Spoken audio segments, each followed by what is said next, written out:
Hearing not unprecedented, but was unusual for a bankruptcy case.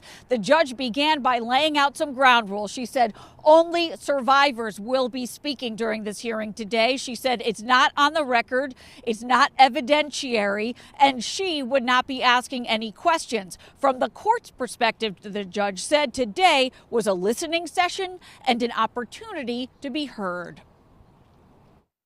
My name is Teresa Lancaster, survivor, activist, and advocate.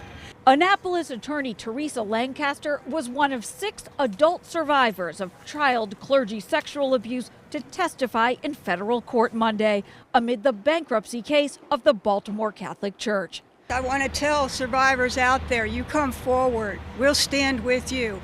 There's strength in numbers, and don't hide in a closet anymore. Men and women ranging in age from about 50 to about 70, the survivors recounted being targeted by predator priests, being repeatedly abused and raped, some violently, and then being scared and shamed into silence. I think it's part of the healing process. It's been going on for a long time.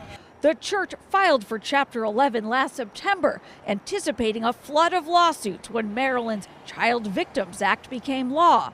Archbishop William Lori attended Monday's hearing, listening and nodding his head throughout. I saw you give one survivor a hug. I saw you attempt to say thank you to the other 5 who spoke. I came as a priest and pastor and someone who hopes that by doing this, I can contribute in some small way to the healing of these individuals and what they've been through.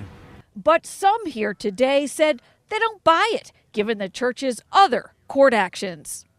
But regardless of the outcome of that hearing, there can be no question that the Child Victims Act has already had a profound impact on the lives of child sexual abuse survivors in Maryland.